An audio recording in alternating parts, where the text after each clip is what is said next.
संघर्ष का अंत हो चुका था, कई लोगों की मौत से। लेकिन अब 100 वर्ष के बाद एक बार फिर से पाताल लोक में हो रहा राक्षसों के बीच का युद्ध नागमणि की नई कहानी लिखने जा रहा था। पाताल लोक के छोटे से लेकर बड़े राक्षस में नागमणि की शक्तियों को पाने के लिए विवाद युद्ध का रूप ले चुका है, जिसके कारण सामूहिक संहार को रोकने के लिए स्वयं भोलेनाथ को आकाश में प्रकट होकर राक्षसों के सामने नागमणि की सच्चाई को बयान करते हुए भविष्यवाणी करनी पड़ी। तुम सब लड़की आपस में युद्ध करके अपना समय और शक्तियां बर्बाद कर रहे हो। जिस नागमणि को पाने के लिए ये युद्ध हो रहा है वो तो एक सुरक्षित हाथों में जा चुकी है। 100 वर्षों की घोर तपस्या के बाद उसने नागमणि की रक्षक करने की उपाधि ली है और अब अपने नए जन्म के साथ इस दुनिया के सामने आने को तैयार है। इसीलिए नागमणि अब किसी राक्षस के हाथ नहीं लगेगी। शिव अपनी भविष्यवाणी करके सभी की आंखों से ओझल हो जाते हैं, जिसके बाद पाताल लोक में ये जानने की उत्सुकता होती है कि आखिर कौन है वो जिसकी बात शिव ने अपनी भविष्यवाणी में करी। वहीं इस भविष्यवाणी की खबर राक्षसों के साथ साथ एक अनजान खतरे को भी लगी, जो इस नागमणि को अपनी धरोहर समझने की भूल कई वर्षों से कर रही है। वो एक अर्धनागेश्वर सांपों की सरताज, आधी नागिन और आधी राक्षस रागेश्वरी है, जो शिव की भविष्यवाणी की खबर मिलते ही गुस्से में तिलमिलाती हुई बोलती है। इस शिव ने हमें एक बार फिर से धोखा दिया। नागमणि के लिए हम बरसों से तपस्या कर रहे थे, लेकिन इसने एक बार फिर से इसका दायित्व उन नागों को सौंप दिया और अभी तो पता भी नहीं है कि वो कौन है और कहाँ है। लेकिन इस बार ये रागेश्वरी रुकेगी नहीं। पहले इन शिव के भक्तों का मुझसे सामना नहीं हुआ, लेकिन अब चाहे कोई भी हो, नागमणि तो हम लेकर रहेंगे। एक तरफ अर्धनागेश्वर सांपों की सरताज नागमणि की नई रक्षक देखने के लिए व्याकुल थी, तो दूसरी तरफ राक्षसों का एक नया राजा अर्धनासुर, जिसका सर नहीं था, घोर तपस्या करके अपने शीश का बलिदान करके जिसने राक्षसों का राजा बनने की उपाधि हासिल की थी, नागमणि को पाने के लिए किसी भी हद तक जा सकता था।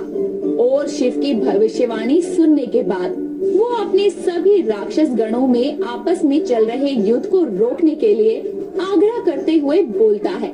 मेरे राक्षस भाइयों, व्यर्थ ही अपना खून बहाने का कोई परिणाम नहीं निकलेगा। अब हमें शिव की उस शक्ति को ढूंढना है जिसको नागमणि की सुरक्षा का दायित्व मिला है। इसलिए अपना इंसानी रूप लेकर चारों दिशाओं में फैल जाओ और पता लगाओ कि कौन है वो 100 साल बाद लौटी रक्षक। एक तरफ राक्षसों की टोली उस रक्षक की पहचान जानने के लिए अलग अलग जगह इंसानी रूप में निकल गई थी, तो दूसरी तरफ नागलोक में भी इस भविष्यवाणी के बाद से खुशी का मंजर था। 100 साल के बाद नागलोक को उनकी रानी वापस मिलने वाली थी। नैना के बाद से कोई रानी नागलोक में नहीं आई थी, लेकिन अब नागलोक फिर से अपनी रानी के राज में जगमगाने वाला था। लेकिन किसी को नहीं पता था आखिर वो नागिन है कौन, उसका जन्म कहाँ हुआ है और कैसे बनी वो नागमणि की रक्षक। नागलोक से लेकर पाताल लोक तक सभी इसी बात की चर्चा कर रहे थे। वहीं इन सब बातों से दूर धरती लोक के एक छोटे से शहर सोमनाथ के एक बड़े जमींदार संभव सिंह के घर कई मन्नतों, पूजा, यज्ञों के बाद शिव की कृपा से लक्ष्मी रूपी बेटी का जन्म हुआ था। शादी के 10 साल बाद संभव और उसकी पत्नी संगीता को माता पिता बनने का सुख मिला था। इसीलिए भगवान भोलेनाथ का धन्यवाद करते हुए संभव सिंह अपनी बेटी को गोद में लेकर उसका नाम रखते हुए बोलते हैं। भोलेनाथ ने 10 साल बाद ही सही मेरी सुनी तो सही, मेरी संतान, मेरी बेटी जिसका जन्म शिव के आशीर्वाद से हुआ है, इसमें शिव का अंश दिखाई देता है मुझे, इसीलिए मैं इसका नाम रखूंगा शिवांशी। शिव का अंश शिवांशी। लाइए, मुझे भी दीजिए मेरी बेटी को, देखो तो सही अपनी राजकुमारी को। आखिर इतने वर्षों इंतजार कराया है इसने अपनी माँ को। ये सब उस बच्ची को शिव का आशीर्वाद समझ रहे थे, लेकिन ये सब तो शिव की माया थी। उनकी बनाई इस दुनिया में ये भी उन्हीं का फैसला था कि शिवांशी इस घर में जन्म लेगी। लेकिन कहते हैं ना, अच्छाई के साथ साथ बुराई भी जन्म लेती है। उसी का नतीजा था कि सोमनाथ से लगभग 2000 किलोमीटर दूर स्थित एक राज्य बिहार के छोटे से गांव में मीना नाम की एक औरत ने जन्म दिया 2 जुड़वा लड़कों को। उनके जन्म के बाद मीना की मृत्यु हो गई, जिसके कारण उन बच्चों की दादी नीलम उन दोनों से नफरत करते हुए बोली, कैसी औलादे हैं ये कलमुहे दोनों, पैदा होते ही अपनी माँ को खा गए। ये पक्का किसी राक्षस के बच्चे हैं। जब इन दोनों के पैदा होने की खबर आई तब से ही अशुभ अशुभ हो रहा है। जन्म से पहले ही मेरे बेटे को खा गए, अब मेरी बहू को। हे भगवान, कहीं अगला नंबर मेरा ही ना हो। दोनों बच्चों को पालने में रोता बिलखता छोड़कर नीलम बाहर चली जाती है। लेकिन उसके कुछ देर बाद एक साया सा उन दोनों बच्चों के आसपास मंडराने लगता है, जिसके बाद वो रोना बंद कर देते हैं। अब 2 अलग अलग शहरों में 3 नई जिंदगियों ने जन्म लिया था, लेकिन तीनों का एक दूसरे से कोई रिश्ता है या कोई रिश्ता बनेगा, ये तो वक्त बताएगा।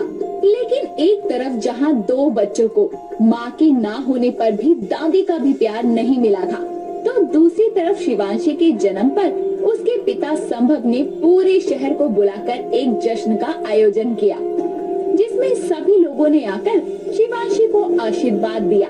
लेकिन शिवांशी को एक पाले में लिटाकर उसके माता पिता जब मेहमानों की आओ भगत में लग गए। इसी बीच शिवांशी के पालने में एक सांप चढ़ गया और उसके ऊपर फन फैलाए बैठ गया। ये देखकर सभी चिल्लाने लगे।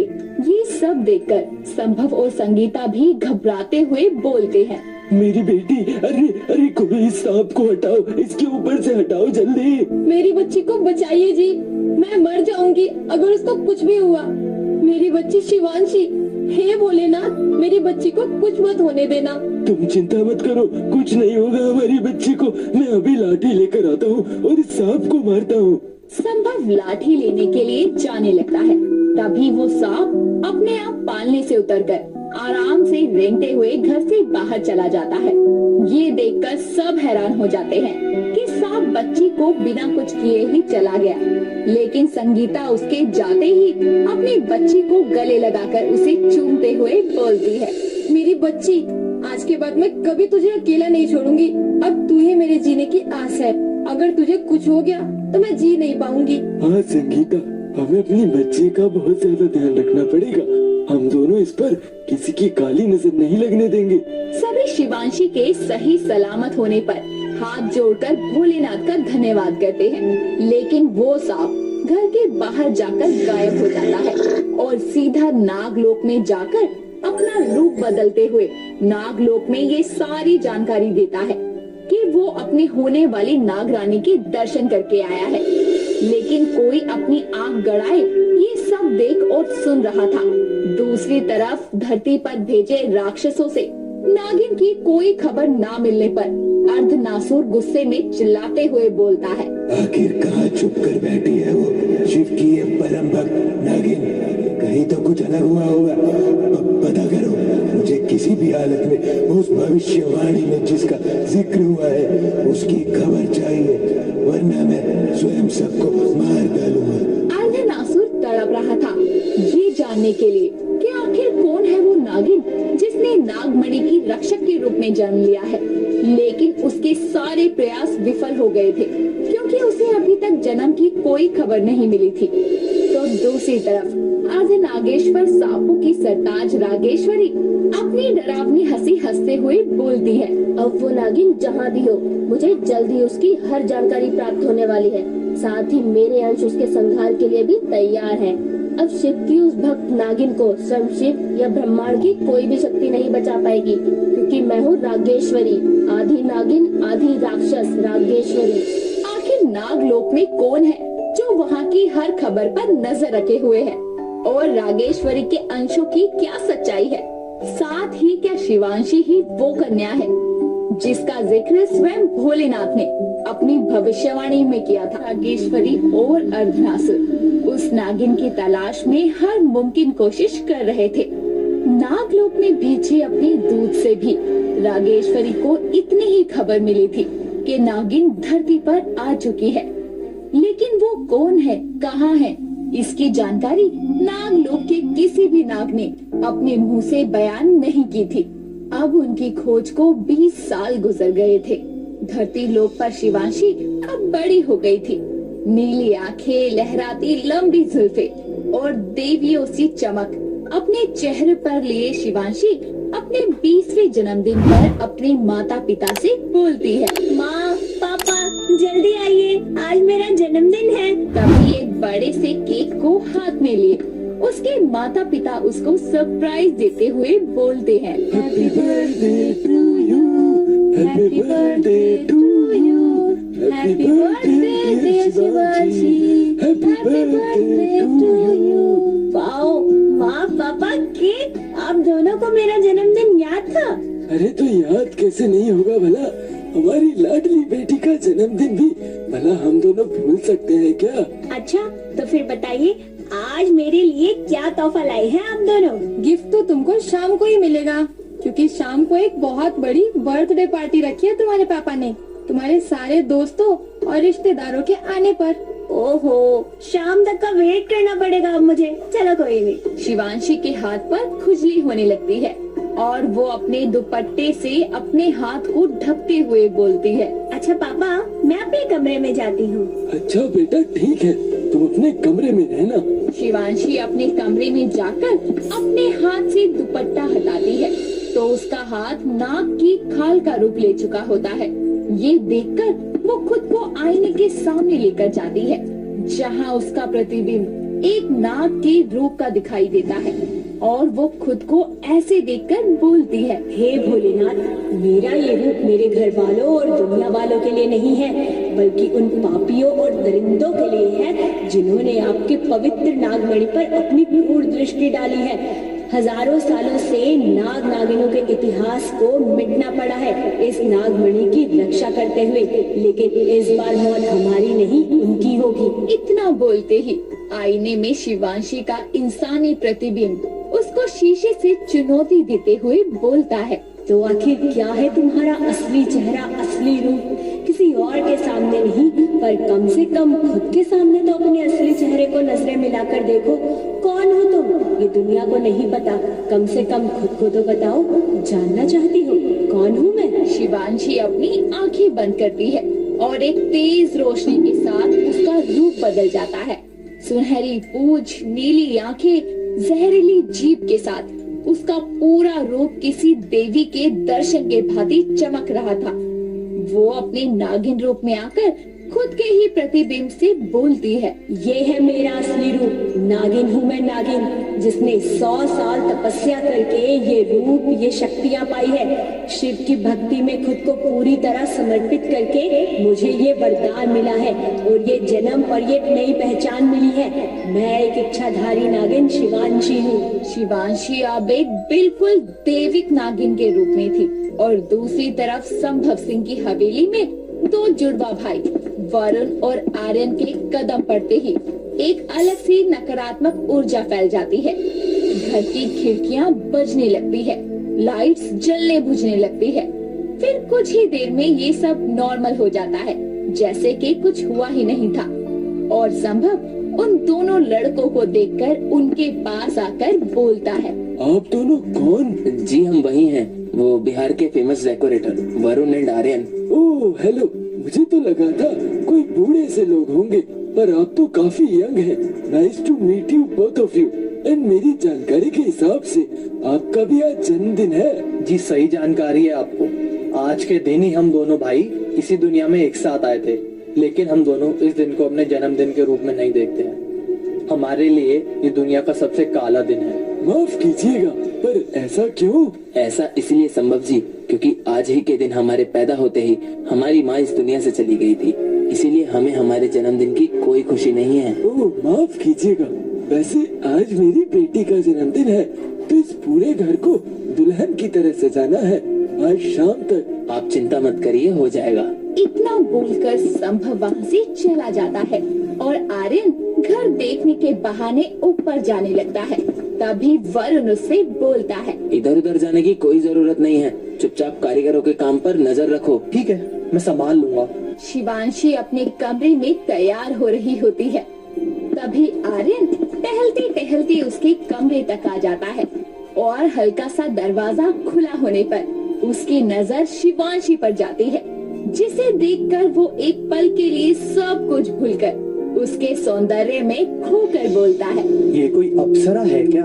इतना तेज, इतना सौंदर्य, ऐसा लगता है कि देवलोक की कोई देवी धरती पर आ गई है। शिवांशी का ध्यान दरवाजे पर जाता है तो उसको वहाँ कोई खड़ा दिखाई देता है और वो अंदर से बोलती है, कौन है वहाँ, कौन है?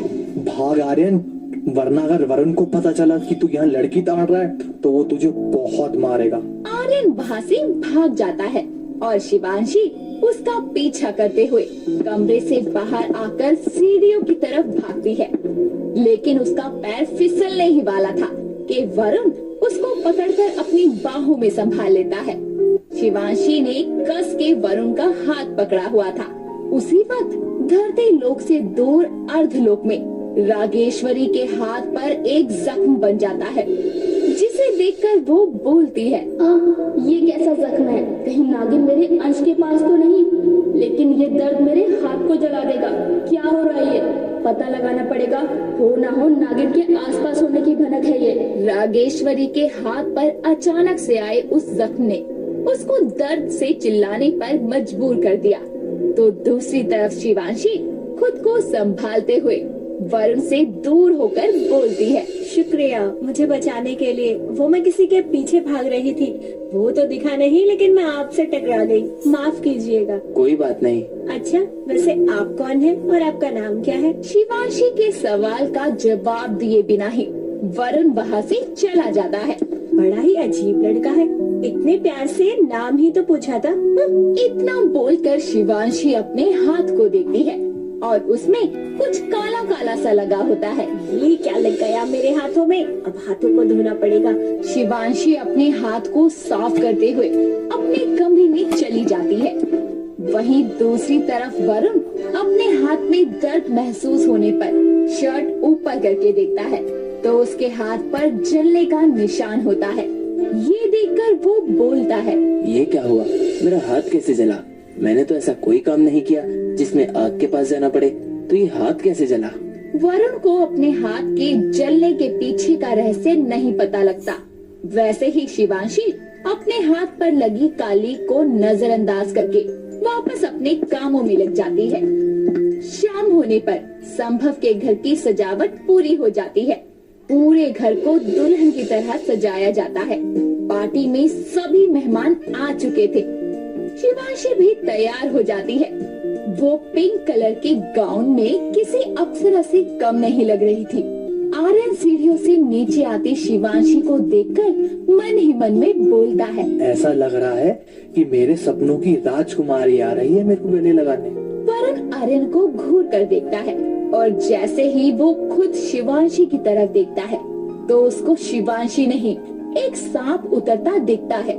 वरुण अपनी आंखें मसलता है और दोबारा शिवांशी की तरफ नजरें करता है तो उसको शिवांशी कभी सांप दिखती तो कभी इंसान। इस चीज से उसका सर दर्द करने लगता है। पर तभी अचानक से पूरे घर की लाइट्स बंद हो जाती है। ये देखकर अंधेरे में ही संगीता और संभव बोलते हैं, अरे ये लाइट्स को क्या हो गया? बेटा शिवांशी जहाँ है वहीं रहियो। नौकर कहाँ है सारे? अरे लाइट क्यों गई है? ये देख कर आओ। मम्मा पापा मुझे कुछ भी दिखाई नहीं दे रहा, आप दोनों कहाँ हैं? आखिर तेरा पता चल ही गया नागिन, मैं आ गई हूँ। अब तुझे मेरे से कोई नहीं बचा पाएगा। अंधेरे के बीच एक कोने में दो चमकती आंखें शिवांशी को देखकर बोलती है। जैसे ही लाइट जलती है तो सबकी आंखें शिवांशी को ढूंढती है। वो वही सीढ़ियों पर खड़ी होती है। तभी सबकी नजर दरवाजे पर जाती है जहाँ संगीता की बहन और शिवांशी की मौसी रागिनी आती है और उसे देखकर संगीता उसके पास जाकर बोलती है, अरे दीदी आप कब आई? जब लाइट गई थी तभी, और वैसे भी मेरी प्यारी शिवांशी का जन्मदिन था तो मुझे तो आना ही था। बहुत अच्छा किया रागिनी मौसी, पता है सुबह से तो कोई रौनक ही नहीं थी। शिवांशी अपनी मौसी रागिनी से गले मिलती है तो उसको एक अजीब सा एहसास होता है और वो जल्दी से उनसे दूर होकर खुद से बोलती है, रागिनी मौसी से मिलकर पता नहीं क्यों ऐसा लग रहा है जैसे ये वो नहीं कोई और है। कुछ तो गड़बड़ है, मुझे थोड़ा सतर्क रहना पड़ेगा। इस नागिन को पता तो नहीं चल गया कि मैं कौन हूँ। वैसे पता लगने की तो कोई बात नहीं है, रागिनी का रूप लेने से पहले मैंने उसकी सारी जानकारी अपने अंदर उतार ली थी, तो शक की तो कोई गुंजाइश ही नहीं है। शिवांशी सबके साथ मिलकर केक कट करती है, लेकिन दूर खड़ा वरुण रागिनी को लगातार घूरता रहता है और अपने मन में बोलता है, मुझे ऐसा क्यों लग रहा है कि इस औरत से मेरा कोई रिश्ता है। बहुत जानी पहचानी सी वाइब आ रही है इससे, पर मैं तो आज से पहले इसे कभी मिला ही नहीं। बेटा कल तेरी मौसी को उस जंगल वाले मंदिर ले जाइयो दर्शन के लिए, ठीक है? अच्छा ठीक है, मैं ले जाऊंगी। कल मैं अपने शक को यकीन में बदलूंगी कि तू ही है वो नागिन जिसको मैं। शिवांशी जन्मदिन के अगले दिन सुबह उठकर अपनी मौसी रागिनी के साथ कार से जंगलों वाले मंदिर के लिए निकल जाती है और जंगल के पास अपनी कार से उतरकर उनसे बोलती है, यहाँ से हमको पैदल ही जाना होगा, तुम आगे चलो मैं आती हूँ। ठीक है मौसी, इसी रास्ते से सीधे आते रहना, मैं धीरे धीरे चल रही। रागिनी किसी बहाने से शिवांशी से अलग होकर एक पेड़ के पीछे जाती है और वहाँ से शिवांशी पर नजर रखते हुए बोलती है, अभी पता लगाती हूँ कि तू नागिन है या नहीं। मेरे भेजे असुरों से बचने के लिए तुझे अपने नागिन रूप में आना ही पड़ेगा। रागिनी आंखें बंद करके मंत्रों का उच्चारण शुरू करती है और पल भर में ही शिवांशी के आसपास बहुत सारे काले कौवे आकर उस पर चोट से हमला करने लगते हैं। कौवे शिवांशी को घायल करने लगते हैं। ये देखकर रागिनी छुप कर देखते हुए बोलती है, नागिन बदल अपना रूप। आपने असली अवतार में आखिर आज अपनी आंखों से देख कर रहूंगी कि तेरा असली रूप क्या है। शिवांशी को जब कौवे के चोट से घायल होने पर दर्द होना शुरू होता है तो वो थोड़ा गुस्से में आकर बोलती है, क्यों तुम सब अपनी मौत को दावत दे रहे हो? अगर जान प्यारी है तो दूर हट जाओ, वरना एक एक को जलाकर राख कर दूंगी। एक तरफ शिवांशी पर ये अनजाने खतरे ने हमला किया तो दूसरी तरफ वरुण अपने होटल रूम में बैठा शिवांशी के बारे में सोच रहा था। वो जब अपनी आंखें बंद करता तो उसकी आंखों के सामने सिर्फ शिवांशी का चेहरा आने लगता है। वरुण के दिल में शिवांशी की मासूमियत और खूबसूरती घर कर गई थी। दूसरी तरफ कौवों के वार से घायल होने पर अब शिवांशी का गुस्सा 7वें आसमान पर आता है, जिसके बाद वो अपनी आंखें बंद करके बोलती है, बहुत हो गया। अब तुम्हें अपनी मौत को गले लगाने का इतना ही शौक है तो ठीक है, वार के लिए तैयार हो जाओ। शिवांशी अपने विशाल नागिन रूप में आकर अपनी आंखें खोलती है और गुस्से में भरी उन कौवों की तरफ देखकर बोलती है, लोगों ने आज एक नागिन से पंगा लिया है और हो ना हो तुम जरूर उन राक्षसों के द्वारा भेजे हुए पक्षी हो, और आज तुम्हारी मौत उनके लिए भी एक चेतावनी होगी कि जिसे वो नुकसान पहुंचाने की कोशिश कर रहे हैं ना, वो कोई आम नागिन नहीं बल्कि एक सर्वशक्तिशाली इच्छाधारी नागिन शिवांशी है। शिवांशी अपने मुंह से अग्नि वार करके अपने आसपास मंडरा रहे सभी कौवों को एक पल में जलाकर भस्म कर देती है और साथ ही अपनी शक्तियों से अपने शरीर पर हुए जख्मों को भी ठीक कर लेती है और वापस अपने इंसानी रूप में आ जाती है। ये सब देख रही रागिनी डर से कांपते हुए बोलती है, ये नागिन तो मेरी सोच से भी ज्यादा शक्तिशाली और विशाल है। इसको मारने का कोई और रास्ता देखना होगा, उससे पहले इसको ये ना पता चल जाए कि मैं कौन हूँ। जल्दी से इसके पास जाती हूँ। रागिनी जल्दी से शिवांशी के पास आती है और दोनों मिलकर भोलेनाथ के मंदिर में माथा टेकते हैं, जिसके बाद मन ही मन में शिवांशी बोलती है, आखिर इस हमले के पीछे कौन था? मुझे पता लगाना पड़ेगा।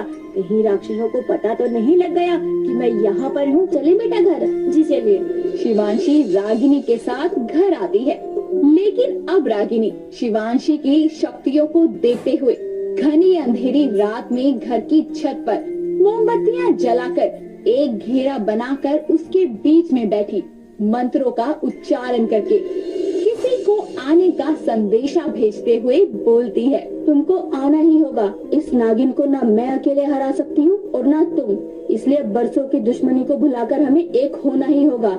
आ जाओ। रागिनी के इतना बोलते ही पाताल लोक का राजा अर्धनासुर प्रकट होता है। एक इंसान की इतनी हिम्मत कि उसने पाताल लोक के राजा को बुलावा भेजा। अगर तुम पाताल लोक के राजा हो तो मैं भी कोई आम इंसान नहीं हूँ, रागेश्वरी हूँ, रागेश्वरी। इतना बोलकर रागेश्वरी अपने असली रूप में आती है और अर्धनासुर उसको पहचान कर बोलता है, तो तुमने बुलाया मुझे? अरे आदि नागिन और आदि राक्षस को मेरी क्या जरूरत पड़ गई? जरूरत पड़ी है तो तुम्हारे फायदे के लिए। मेरे पास एक ऐसी जानकारी है जिसकी तुम्हें बहुत जरूरत है, लेकिन उससे पहले तुम्हें मुझे एक वादा करना होगा कि तुम मेरी मदद करोगे। कैसी जानकारी और कैसी मदद चाहिए आखिर? साफ साफ बताओ रागेश्वरी। तो सुनो, 20 साल पहले हुई भविष्यवाणी में जिस नागिन का जिक्र हुआ था उसका पता लग गया है, लेकिन क्या और कौन है वो नागिन? जल्दी बताओ, 20 साल से तड़प रहा हूँ उसकी झलक देखने के लिए। रागेश्वरी उसको जादुई गोले पर सोती हुई शिवांशी की छवि दिखाकर बोलती है, ये है नागिन, इस मणि की नई रक्षक। अरे कितनी मासूम सी लड़की है, चेहरे पर एक अलग ही तेज है। इसका विशाल नागिन रूप देखकर ये सारी भावनाएं छूमंतर हो जाएंगी। अरे बहुत शक्तिशाली है ये, रुको दिखाती हूँ। रागेश्वरी अर्धनासुर को जादुई गोले में शिवांशी के नागिन रूप की झलक दिखाती है।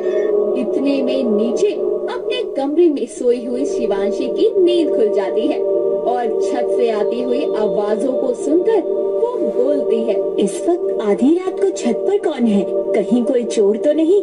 जाकर देखना होगा। शिवांशी अपने कमरे से निकलकर छत की तरफ जाती है, जहाँ रागेश्वरी अर्धनासुर को शिवांशी के नागिन रूप की झलक दिखा रही होती है। और जैसे ही शिवांशी छत का दरवाजा खोलकर ऊपर आती है तो वहाँ कोई नहीं होता सिवाय रागिनी के। उसको इतनी रात को छत पर देखकर शिवांशी उससे बोलती है, मासी आप यहाँ?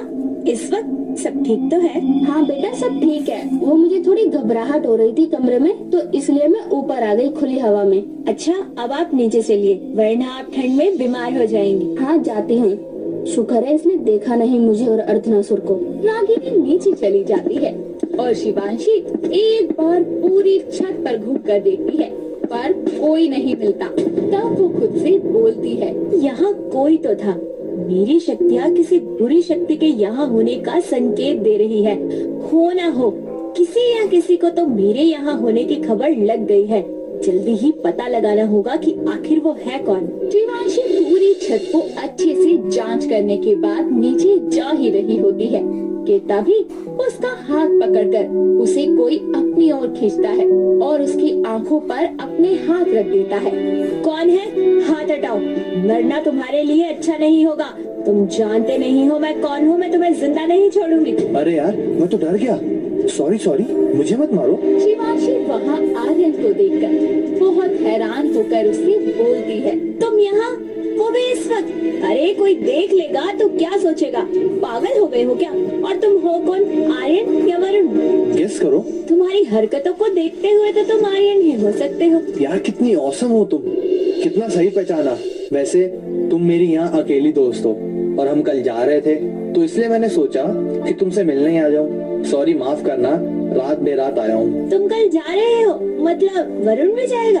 हाँ साथ ही जाएंगे, साथ आए थे तो। वरुण कल चला जाएगा, फिर मैं उससे कैसे मिलूंगी, कैसे बात करूंगी? मेरे मन में यही ख्याल बार बार क्यों आ रहा है? मैं तो एक नागिन हूँ ना, फिर मैं अपने दिल में किसी इंसान के लिए भावनाएं कैसे पनपने दे रही हूँ? शिवांशी मन ही मन वरुण को पसंद करने लगी थी, लेकिन एक नागिन होने के कारण वो अपनी भावनाओं को खुद पर हावी नहीं होने दे सकती थी। इसीलिए वो उस वक्त आर्यन को वहाँ से भेजकर अपने कमरे में आकर सो जाती है। अब रागेश्वरी के साथ साथ अर्धनासुर को भी ये पता लग गया कि नागिन कौन है और कहाँ है।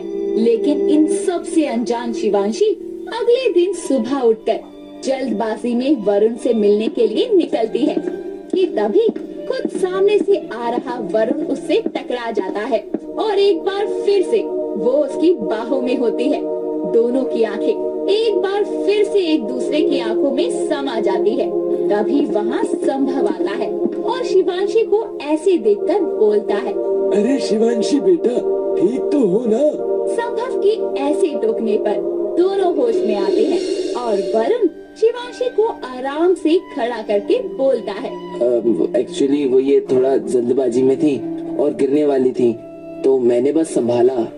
हाँ पापा। हाँ मैं जानता हूँ, तुम दोनों इतना ऑकवर्ड मत हो। और वरुण जी, आप यहाँ पेमेंट के लिए आए होंगे, आज आपको निकलना है ना? हाँ निकलना तो था, लेकिन आज अचानक एक बिजनेसमैन ने अपनी बेटी की शादी का काम दिया है इसी शहर में, तो बस अब कुछ दिन और यहीं रहना पड़ेगा। ये तो बहुत अच्छी बात है। संभव पेमेंट लेने के लिए अंदर जाता है।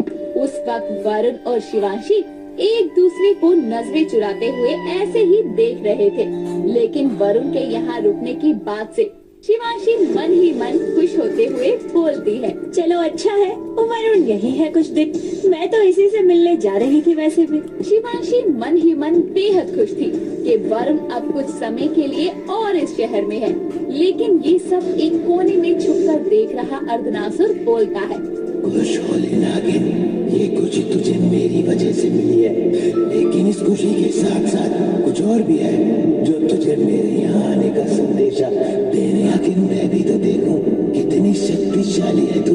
रागेश्वरी के साथ साथ अब अर्धनासुर भी शिवांशी के पीछे पड़ गया था।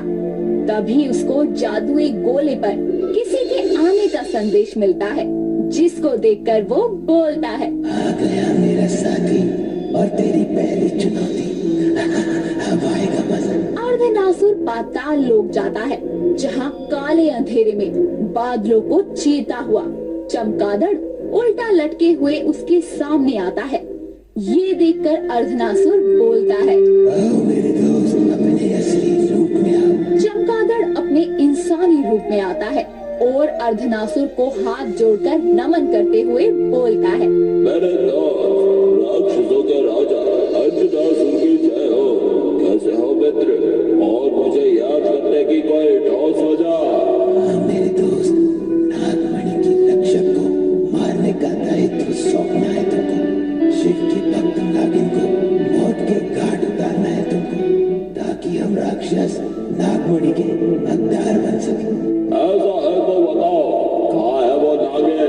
मैं अभी उसका काम तमाम करके नाग बड़े हासिल करके तुम्हें देता हूँ। चमगादड़ नागिन को मारने के लिए निकल चुका था, तो वहीं दूसरी तरफ वरुण को संभव द्वारा अपने काम के पैसे मिलने के बाद जब वो उनके घर से निकल रहा होता है, तो शिवांशी उसके साथ बाहर तक आते हुए उससे बोलती है, तो मिस्टर खड़ूस, अब भी तुम ऐसे ही खड़ूस रहोगे या फिर अच्छे से बात कर लोगे? अरे मैंने क्या तुम्हारा कुछ चुरा लिया है जो तुम हमेशा मुझसे ऐसे खुंदस में घूमते हो?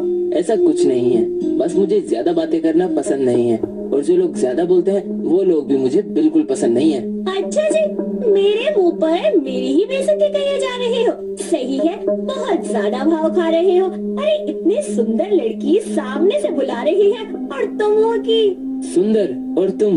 अच्छा मजाक करती हो। अपनी बात से वरुण के चेहरे पर हल्की सी मुस्कान देखकर शिवांशी को बहुत अच्छा लगता है। वो मन ही मन वरुण से प्यार करने लगी थी, लेकिन इस बात को कभी खुद से स्वीकार नहीं कर पाई थी, क्योंकि प्यार में पड़ना उसे उसके मकसद से भटकाना होगा और इतनी बड़ी जिम्मेदारी के चलते वो भटक नहीं सकती थी। इसीलिए वरुण के नजरअंदाज करने पर वो वापस अंदर जाने के लिए मुड़ी ही होती है कि तभी अचानक से एक बड़ा सा चमगादड़ उस पर हमला करने आता है।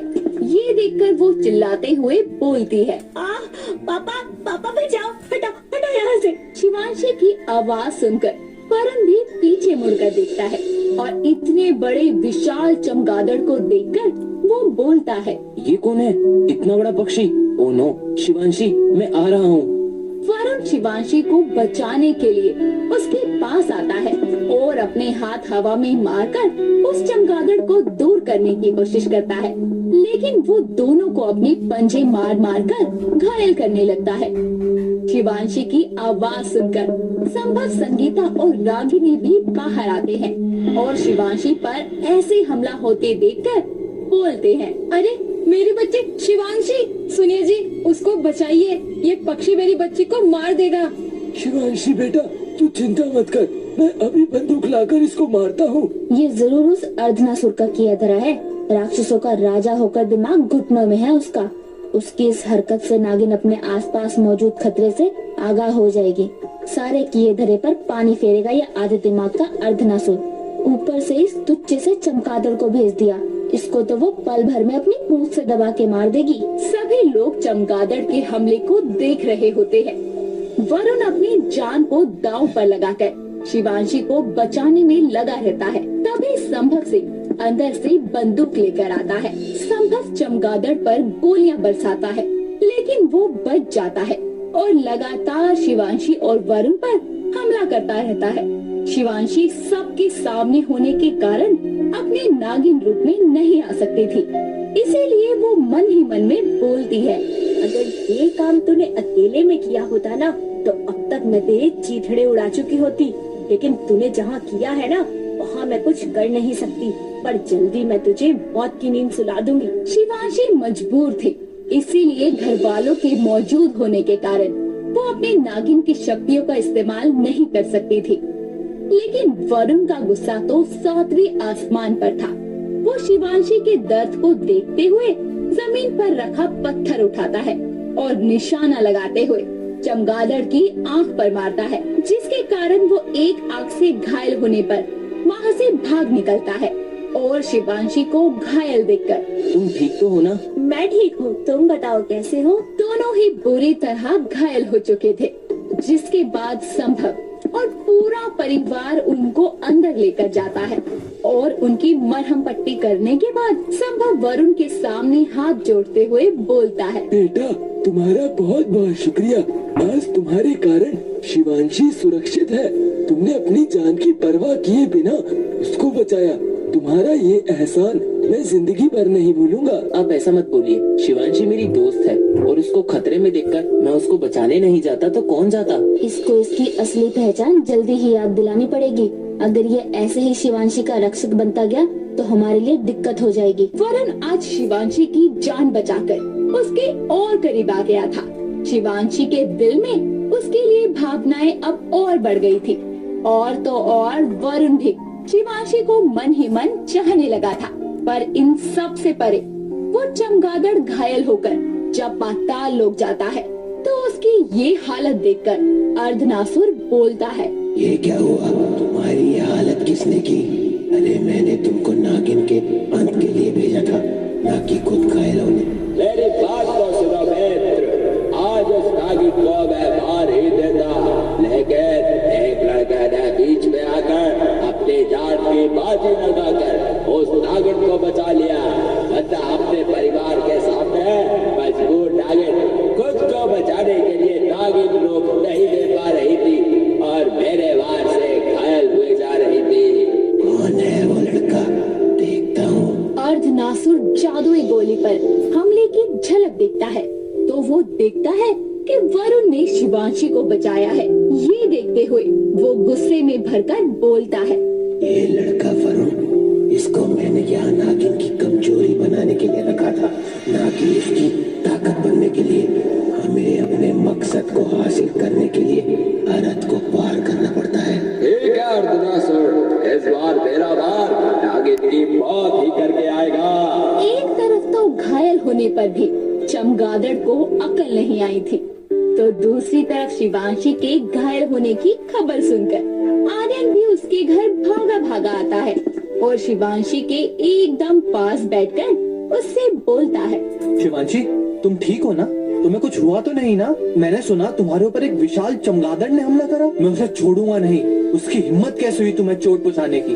आर्यन को शिवांशी के इतने करीब बैठा देखकर और उसकी चिंता करते देखकर वरुण को जलन होती है, जिसके कारण वो आर्यन से बोलता है, वो ठीक है, मैंने उसे बचाया, तू दूर हो उससे थोड़ा।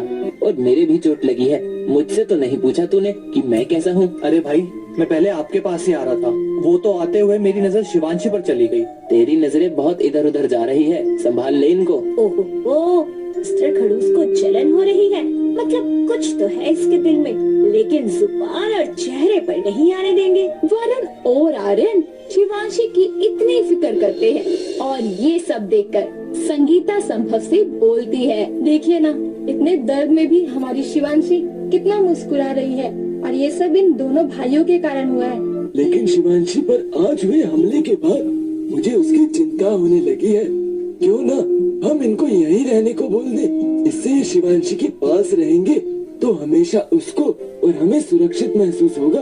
हाँ, ये सही है, बोल दीजिए। संभव वरुण और आर्यन से उन्हीं के घर में रुकने की बात करता है, जिसे सुनकर आर्यन तो बहुत खुश होता है, लेकिन वरुण इस बात को ना मानते हुए बोलता है, हम आपकी भावनाओं की कदर करते हैं, लेकिन हम यहाँ नहीं रुक सकते। पर बेटा, हमारी बेटी को बचाते हुए तुम इतने घायल हुए, थोड़ी सेवा का मौका हमें भी तो दो, ताकि हमें तुम्हारा धन्यवाद करने का मौका मिले। हाँ हाँ अंकल, रुक जाएंगे। नहीं, हम वापस होटल जाएंगे। वरुण प्लीज रुक जाओ ना।